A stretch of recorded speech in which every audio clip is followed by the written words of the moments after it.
Welcome to Law Crest, your ultimate source for truth and clarity about the laws that shape life in the United States. Today we're diving deep into one of the most controversial and misunderstood topics in America. What really happens if you record the police in public? In an era where smartphones have become our most powerful tools for justice and transparency, millions of Americans believe they have the absolute right to film police officers during encounters. But is that really true? Can recording an officer get you arrested, fined, or even sued? The answer is complicated, and knowing it can protect your rights, your safety, and even your freedom.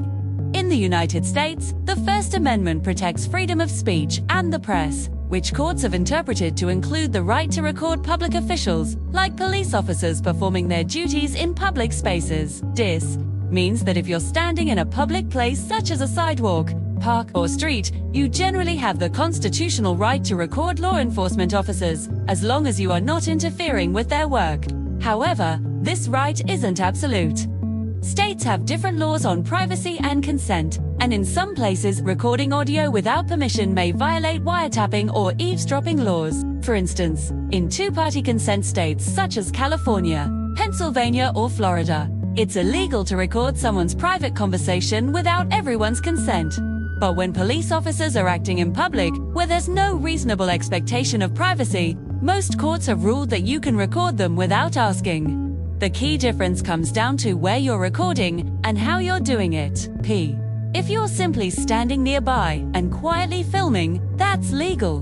But if you're shouting, blocking, or distracting the officers, they can legally order you to step back or even detain you for interference or obstruction. This is where many people make mistakes. They assume the First Amendment protects everything they do while filming. It doesn't. The Constitution protects your right to record, not your right to interfere. The safest approach is always to film from a reasonable distance, usually 10 to 15 feet, and avoid physically inserting yourself into the situation. Keep your camera steady, remain calm, and clearly state, "I'm recording for my safety and for accountability." If an officer asks why you're filming, you're not required to stop, but it's smart to stay respectful and avoid confrontation. Even though courts have recognized this right, some officers still illegally order people to stop recording or even seize their phones. In such cases, your best defense is to stay composed and document everything. If possible, upload your footage to the cloud immediately, or stream live to social media so that the evidence can be deleted.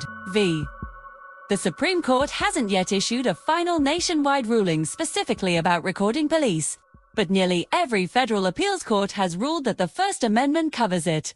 The most famous case is Glick v. Cuniff, 2011, where a man in Boston was arrested for filming police arresting someone in a public park. The court ruled that he had a constitutional right to record the officers, and the city later paid damages for violating his rights. Similar rulings have come from courts in Illinois, Texas, and California. However, some local jurisdictions still find loopholes, arguing that recording too close to an investigation or traffic stop can count as interference. That's why it's important to know your local laws before filming. For instance, in Arizona, a 2022 law tried to ban recording police within 8 feet, but it was struck down for being unconstitutional. On the other hand, some states still have outdated eavesdropping laws that can confuse the issue. Another important factor is what you do with the footage. Posting videos online is generally protected, but editing or misrepresenting them could lead to defamation claims or online harassment issues. Always keep the footage authentic and contextual. If the video shows potential misconduct, you can share it with media outlets or civil rights organizations like the ACT. If an officer unlawfully tries to take your phone, remember that under federal law they need a warrant to search its contents. Simply recording doesn't give them permission to access your files. Politely say, "Officer, I do not consent to a search," and keep your phone locked. Never resist, physically just verbally assert your rights. If they delete your footage, that's a serious violation of your constitutional rights. You can sue under federal civil rights laws, often referred to as Section 1983 claims. These lawsuits can lead to compensation for damages, attorney's fees, and public accountability for the department. Over the past decade, countless incidents of police misconduct have come to light only because ordinary citizens dared to press record. The George Floyd case in 2020 is the most powerful example. A bystander's phone video changed the world and sparked a movement for justice. That's why understanding your right to record is not just about legality, it's about responsibility. Filming can save lives, expose truth, and demand accountability, but it must be done safely and lawfully. So, what happens if you record the police in public? In most cases, nothing bad. As long as you stay within your rights, you can record from a public space, document events, and even share your footage. But if you cross the line into obstruction, ignore lawful orders, or enter restricted zones, you could be charged. The difference between exercising your right and breaking the law often depends on your behavior. The best strategy is simple. Stay calm, stay back, stay respectful, and keep rolling. Never hide your phone or act suspiciously. Transparency often diffuses tension. Remember, even though you have the right to record, officers also have the right to ensure safety. So follow reasonable commands and never physically interfere. If you believe your rights were violated, contact a civil rights attorney or organizations like the ACLU immediately. They can help you file a complaint or lawsuit.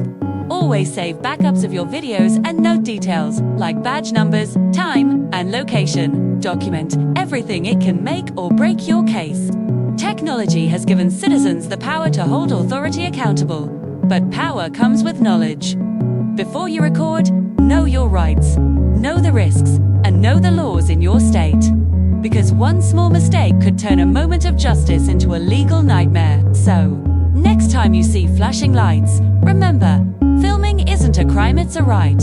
Protected by the First Amendment, defended by the courts, and empowered by the truth. Thank you for watching Law Crest, where we bring you real American laws made simple and powerful. Stay informed, stay safe, and subscribe for more eye-opening legal breakdowns that protect your rights and your future.